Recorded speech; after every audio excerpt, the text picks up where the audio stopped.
In the 1980s, in an apartment complex in Tu Kwa Wan, Kowloon, Hong Kong, there lived a man who led a notably carefree life. He had numerous girlfriends and was known for his romantic escapades. Despite having 2 sons, he left their upbringing to his ex-partners. He never married and led an idle, single life. However, his background was far from ordinary, and no one dared to cross him, allowing him to live in comfort. But such days didn't last forever, as one day, his fate took a drastic turn.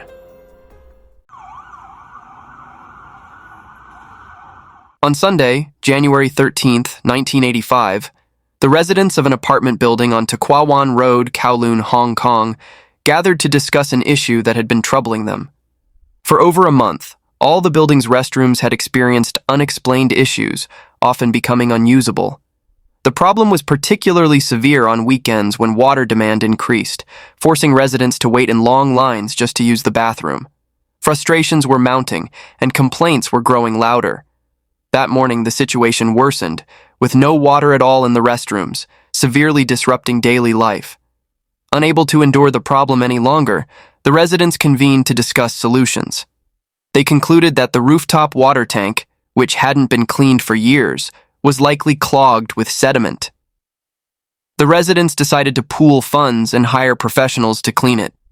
2 repairmen were promptly hired and sent to the rooftop. Upon inspecting the tank, they opened its lid, looked inside, and confirmed that sediment buildup was the likely cause. They began cleaning immediately. At 9:15 a.m., after 30 minutes of work, the repairmen had drained most of the water from the tank.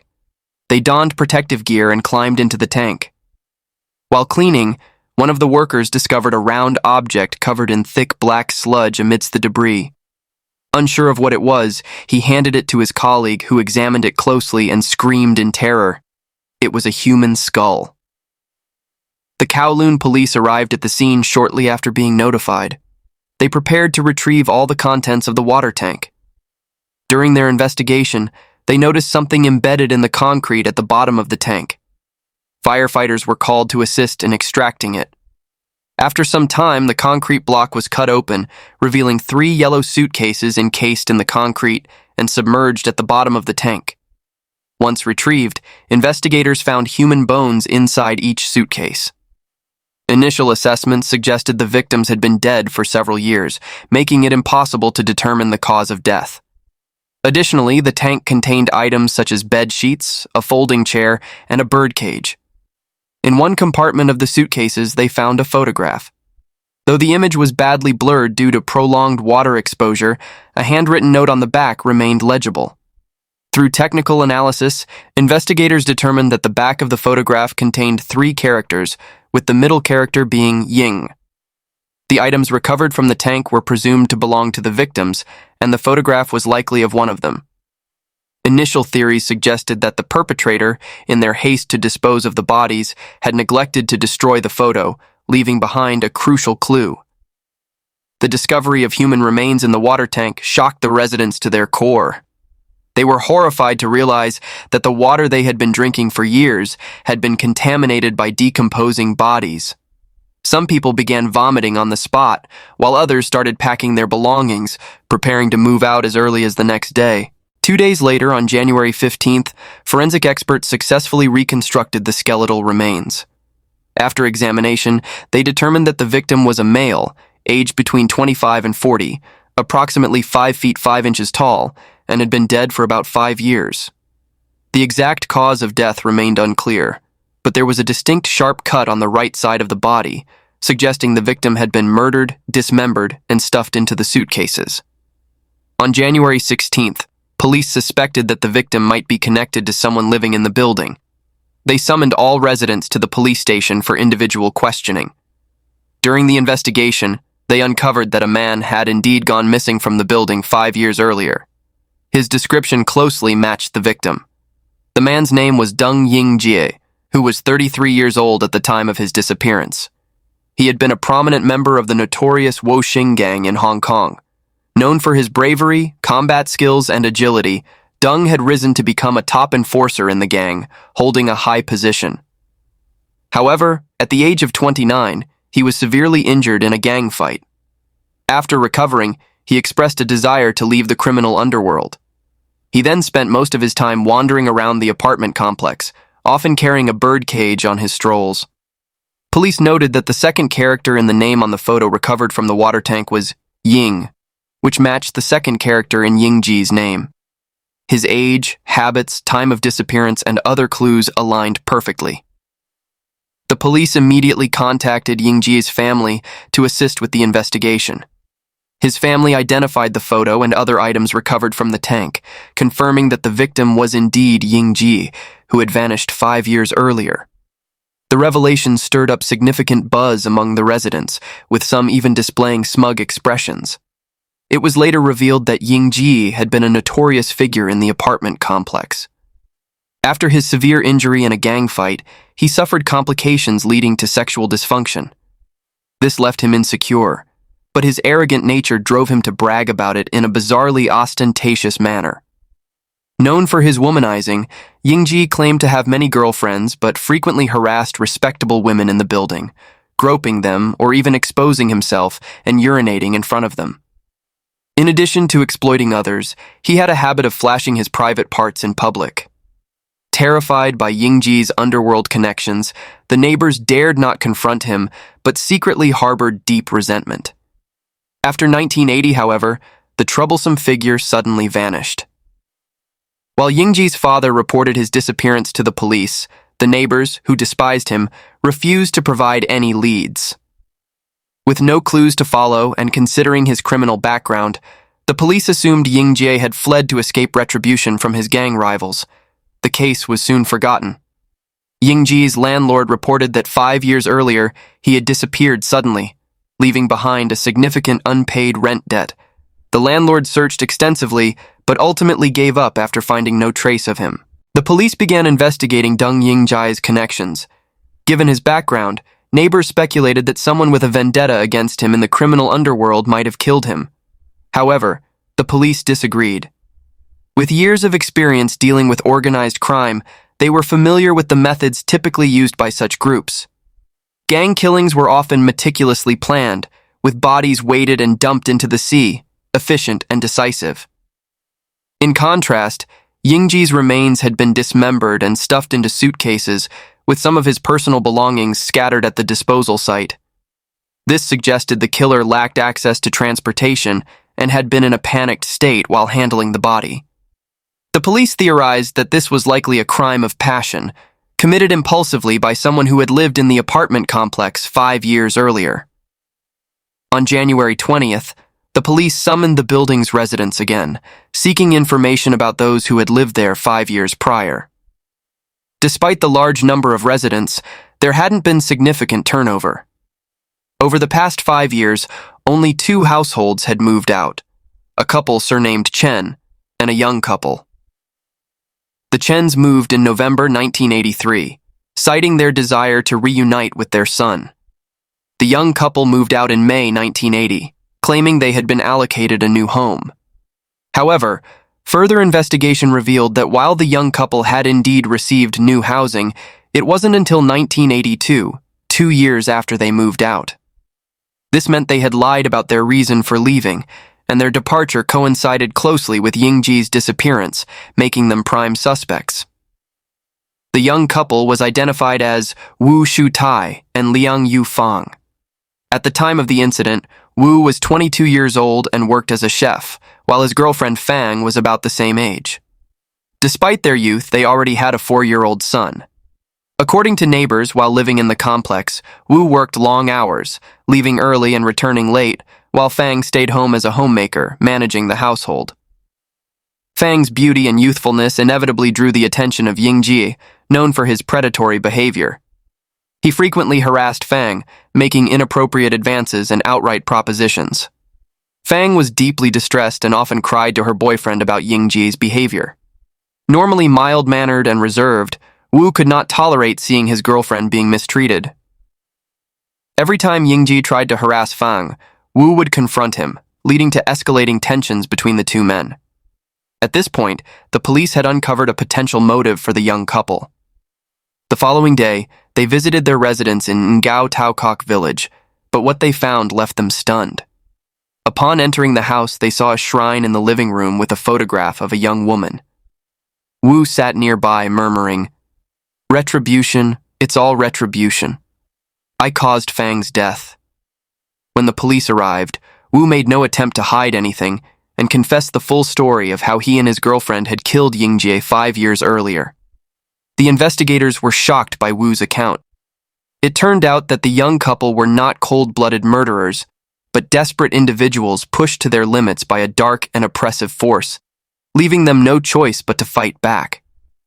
In early 1979, Xu Tai, then 17 years old, met Fang, who was the same age. The two quickly fell in love due to their shared interests and compatible personalities. 6 months later, they moved in together, sharing a small room of less than 110 square feet on the 7th floor of an apartment building on Tuquawan Road.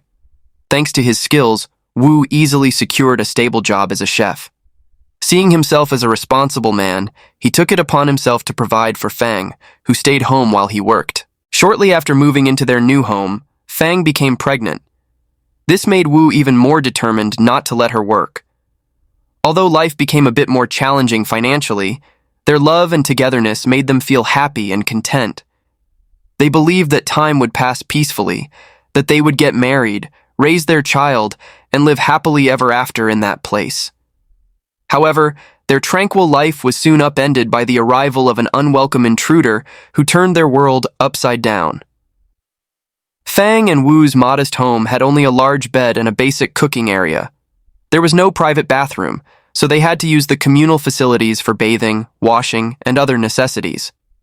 The door to their room was nothing more than a thin curtain, offering little privacy or security, effective against the honorable but not the malicious. Since Wu worked long hours as a chef, leaving early and returning late, Ying Jie, who was idle and unemployed, began fixating on Fang, drawn to her youthful beauty. He started spying on her through the flimsy curtain and even followed her to the communal bathroom, where he would peep at her while she bathed or used the restroom. Deng Ying Jie was not only a perverted exhibitionist, but also a voyeur with a twisted obsession. He would deliberately allow his presence to be noticed by the person he was watching, relishing their discomfort. Fang quickly realized Ying Jie's intentions, but, being pregnant and physically vulnerable, felt powerless to confront someone with his underworld connections. She could only endure the harassment silently, waiting until Wu returned home to tell him what had happened. Wu was heartbroken upon hearing her accounts. Despite Ying Jie's gang affiliation, Wu couldn't stand by while his girlfriend was being tormented and decided to confront him. However, Ying Jie dismissed Wu entirely and continued his behavior, growing even bolder. He began barging into the communal restroom while Fang was inside, exposing himself and staring at her while she bathed. On one occasion, he shamelessly demanded in front of other tenants that Wu lend him Fang for a few days. When Wu reacted with anger, Ying Jie mockingly told him not to be so petty, claiming that Fang could cure his impotence. The young couple's frustration and anger grew as Ying Jie's harassment escalated. They desperately wanted to move out of the building, but their financial situation made it impossible. They had borrowed money to cover the rent, which had to be paid a year in advance, and the landlord would not refund their payment if they left. Trapped by their circumstances, the young couple had no choice but to stay, enduring daily humiliation and suffering. However, their patience and tolerance failed to deter Ying Jie, who continued his relentless harassment. A month later, things took a turn for the worse.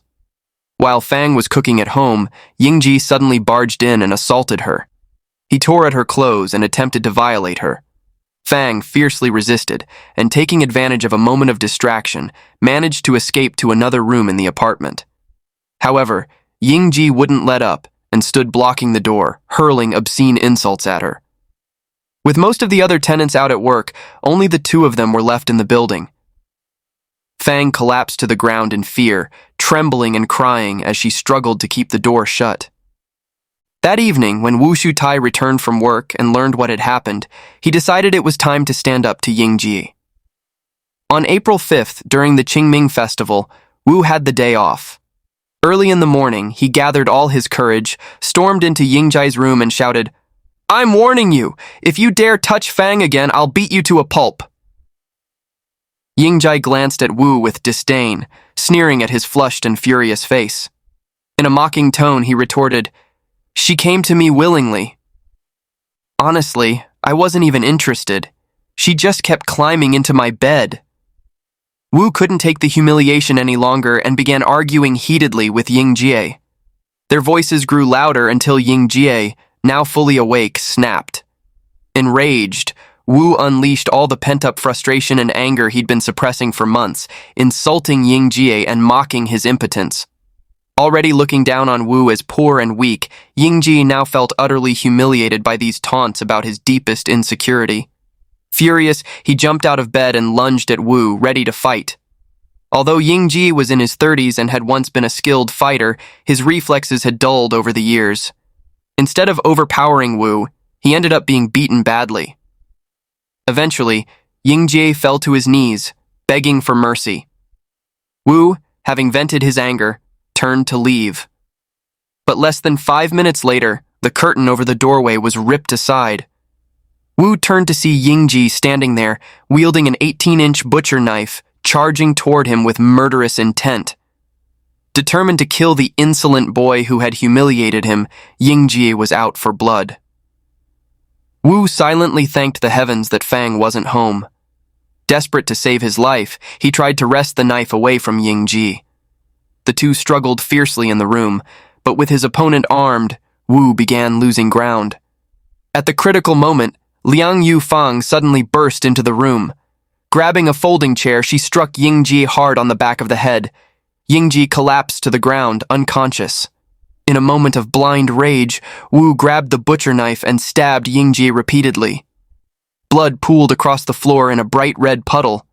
Fang, horrified and overcome with nausea, clutched her stomach and ran to the bathroom to vomit. A while later, Wu regained his composure and looked at the blood-soaked floor in terror, unsure of what to do next. He thought about turning himself in, but realized the consequences. He was still young, and Fang was pregnant. How could he throw their lives away because of a thug like Ying Jie? Sitting on the floor in a daze, Wu began to consider his options. After some time, the young couple decided to clean up the scene. Lacking experience in disposing of a body, they decided to dismember it and find a way to hide the remains. Wu found 3 suitcases in Ying Jie's room and used them to store the body. He then poured concrete into the suitcases to seal them. However, Ying Jie's right arm had stiffened and wouldn't fit, forcing Wu to saw it off before placing it in one of the suitcases. The entire process was rushed and chaotic, so much so that the young couple forgot to check if the suitcases contained any of Ying Jie's identification documents. This oversight allowed the police to later identify the victim through the photograph found in one of the suitcases. After finishing their grim task, they realized that carrying 3 suitcases filled with concrete and a body would draw too much attention, making it nearly impossible to dispose of them without being noticed. First, the area around Tuquawan Road was densely populated and busy, offering no suitable location for discreet disposal. Second, the couple lacked transportation to move the remains far from the building. In the end, they decided to use the rooftop water tank. Xu Tai reasoned that few people ever checked the tank, and that burying the suitcases in concrete at the bottom would ensure they were never discovered. To avoid suspicion, they chose a time when no one was using water. In the early hours of April 6th, they successfully submerged the 3 suitcases at the bottom of the water tank. Upon returning to their room, they noticed blood-stained items still lying around, including a birdcage. Wu hastily wiped up the blood with a shirt and wrapped all the bloodied items, such as the birdcage and folding chair, in a bedsheet before throwing everything into the water tank. Ying Jie had always been an aggressive and unpleasant figure, disliked by everyone in the building. After his disappearance, the residents, though slightly curious, were relieved to see him gone, as life became more peaceful without him. No one cared to get involved. Even when Ying Jie's father later reported his disappearance to the police, the residents refused to cooperate, unwilling to entangle themselves in the matter. Eventually, Ying Jie's apartment was rented out to new tenants. A month later, in May 1980, the young couple could no longer bear living beneath the hidden remains of their victim. Using the excuse of being allocated a new house, they moved away from To Kwa Wan to a small wooden house in Ngau Tau Kok. There, they got married and had a daughter. By 1982, they were truly assigned a new home and moved into a spacious and modern apartment. Life seemed to improve steadily, and they believed they had escaped Ying Jie's shadow. However, a series of strange events soon shattered their peace. In September 1984, Fang began showing signs of mental instability. She frequently dreamed of Ying Jie lying in a pool of blood on the floor. Wu, too, experienced recurring nightmares in which Ying Jie appeared, threatening to seek revenge and claiming he would take their daughter's life in return. After much thought, Fang decided to visit Wang Tai Sin Temple to pray for her family's safety. However, when she received her fortune slip, she was horrified. It was an extremely ominous one. Being highly superstitious, Fang became terrified and immediately consulted a fortune teller at the temple. The fortune teller told her that all their misfortunes stemmed from their own actions and that only they could resolve the calamity they had caused. Overwhelmed with fear, Fang rushed home to tell Wu everything. From that day forward, the couple began praying earnestly every day. Wu even pleaded, asking that if Ying Jie wanted revenge, he should target Wu and spare their daughter. A month later, as if fate had intervened, Ying Jie's revenge seemed to manifest. In October 1984, Fang visited another fortune teller. On her way back, the vehicle she was riding in suddenly lost control and overturned. Fang was thrown from the vehicle and knocked unconscious. Her companion was also rendered unconscious. When they regained consciousness, they found that Fang had already passed away. The circumstances of Liang Yu Fang's death were exceedingly strange. She had no visible injuries on her body. When the accident occurred, she was ejected from the vehicle and landed face down in a shallow puddle less than 2 inches deep. In this inexplicable position, she drowned. When Wu learned the cause of his wife's death, he became convinced it was the work of Ying Jie's ghost. Years ago, he had stuffed Ying Jie's body into a suitcase and thrown it into the water tank. Now, his wife had drowned in a puddle barely 2 inches deep. Wu wept as he told the police, "I've lived in fear and guilt all these years, especially recently when I saw the news that the body in the water tank had been discovered."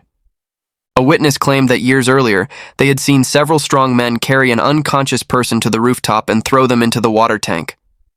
The witness said they had tried to intervene, but the men ignored them. Wu knew the story wasn't true, but it deepened his unease. Now, after being arrested, he felt a strange sense of relief. However, the strange occurrences didn't end there. When the police took Xu Tai to the second crime scene for a reenactment, an eerie, cold wind swept through the sealed room. The police's video camera suddenly went dark, and it took some effort to get it working again. When they reviewed the footage, everyone broke out in a cold sweat. Every time the officer playing the role of Ying Jie appeared in the frame, his face became blank, as if it were a special effect from a horror movie. The incident was so bizarre that Wu was gripped with terror. Could it be that Ying Jie still hadn't let go? Wu furrowed his brows, anger flickering in his eyes, but the rage quickly subsided. He thought to himself that he had lived in torment for the past 5 years. Perhaps it was time to pay for his sins. Strangely, as if sensing Wu's thoughts, when the officers completed the reenactment and returned to the scene, everything returned to normal, and the reenactment proceeded smoothly. In July 1985, the case went to trial at the Hong Kong High Court. Wu was charged with murder. During the trial, Wu admitted to all his actions. He stood calmly in the defendant's box, awaiting judgment, with no hope left for the future. However, the situation took an unexpected turn. After 3 hours of deliberation, the jury reached a unanimous decision. The court declared Wu not guilty of murder, and he was released immediately. The jury found that Wu had killed Ying Jie in legitimate self-defense and without premeditated intent to murder. The judge noted that Wu had already lived with guilt and remorse for the past 5 years. He also pointed out that Ying Jie, during his lifetime, had been a notorious troublemaker who had committed many misdeeds. If not for his own actions, the judge remarked, how could he have met such a tragic end?